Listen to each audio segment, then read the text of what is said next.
Assalamualaikum warahmatullahi wabarakatuh. Perkenalkan, nama saya Robi Sulistyo dengan NIM akhir 003. Saya di sini akan membahas mengenai judul yang berjudul Restoratif Justice dalam Sistem Peradilan Pidana Anak di Indonesia.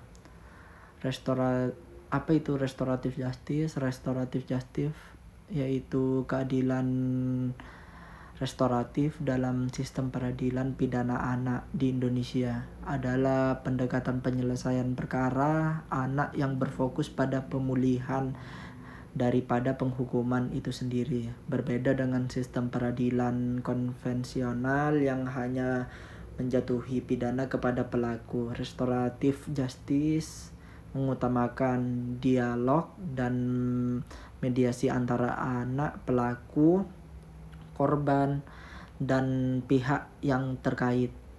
Contoh misalnya seperti keluarga, masyarakat, untuk mencapai kesepakatan yang adil bagi semua pihak. Pendekatan ini bertujuan menghindari proses paradigma formal yang dapat memberi cap negatif atau stigma pada anak itu sendiri, sehingga anak tidak etiket sehingga sebagai penjahat dan dapat kembali ke lingkungan sosialnya secara wajar. Dasar hukum utama restoratif justice untuk anak di Indonesia itu sendiri ada Undang-Undang Nomor 11 Tahun 2012 tentang Sistem Peradilan Pidana Anak. Undang-undang ini secara tegas mengatur keadilan restoratif melalui mekanisme yang disebut diversi, yaitu pengalihan penyelesaian perkara anak dari proses peradilan formal ke proses di luar peradilan, seperti wajib diupayakan pada setiap tahapan proses peradilan pidana anak, baik di tahap penyelidikan oleh polisi, penuntutan oleh jaksa, maupun persidangan oleh hakim. Restoratif justice dengan prinsip utama bahwa keadilan harus mencapai melalui pemulihan kerugian korban, baik material maupun imaterial. Pengakuan kesalahan oleh anak, pelaku, dan tanggung jawab anak untuk memperbaiki akibat perbuatannya itu sendiri. Dalam proses ini, hukum tindak pidana hanya menjadi saksi pasif, melainkan terlibat aktif dalam dialog untuk mencapai kesepakatan bersama. Anak pelaku juga diharapkan bertanggung jawab bukan hanya dengan hukuman diri sendiri, tetapi dengan memperbaiki kesalahan dan memberikan restitusi kepada korban agar diversi dapat diterapkan. Ada beberapa syarat yang harus dipenuhi. Tindak pidana yang dilakukan anak tersebut harus memiliki ancaman hukuman di bawah 7 tahun. Tidak boleh lebih. Bukan merupakan pengulangan tindak pidana, dan ada kesepakatan antara anak, korban, atau keluarga korban itu sendiri seperti pihak yang terkait. Jika diversi berhasil dan kesepakatan tercapai, perkara anak tidak dilanjutkan ke pengadilan dan anak tidak akan mendapat catatan kriminal. Namun jika diversi gagal, perkara akan dilanjutkan ke proses peradilan formal seperti biasanya itu sendiri. Meskipun konsep restoratif justice sudah diatur dengan baik dalam undang-undang itu sendiri, implementasinya di Indonesia itu masih menghadapi beberapa kendala. Aparat dari pihak aparat penegak hukum seperti polisi, jaksa, dan hakim masih memiliki kapasitas yang sangat beragam dalam memahami dan menerapkan konsep ini.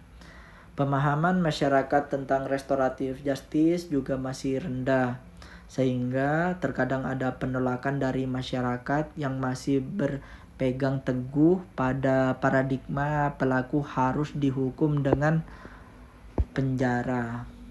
Selain itu, regulasi teknis yang mendukung implementasi restoratif justice juga belum sepenuhnya optimal. Tentu, tujuan utama dari restoratif justice untuk anak adalah melindungi kepentingan terbaik bagi anak itu sendiri. Pendekatan hukuman yang berorientasi pada penjara dinilai kurang selaras dengan prinsip ini karena berpotensi menimbulkan stigma negatif dan menghambat reintegrasi sosial anak dengan restoratif justice. Diharapkan anak pelaku dapat belajar dari kesalahannya, memperbaiki hubungan dengan korban dan masyarakat lainnya, serta dapat kembali ke lingkungan sosialnya tanpa beban stigma sehingga mantan narapidana. Contoh penerapan restoratif justice bisa dilihat dalam kasus perundungan atau bullying di sekolah misalnya. Dalam kasus seperti ini, anak atau pelaku dan korban dapat dimediasi untuk mencapai kesepakatan. Misalnya, anak pelaku meminta maaf secara formal, memberikan restitusi jika ada kerugian material ke pihak korban, dan mengikuti program pembinaan. Dengan cara ini, anak perlu tetap dapat bersekolah dan berinteraksi dengan masyarakat tanpa harus masuk penjara.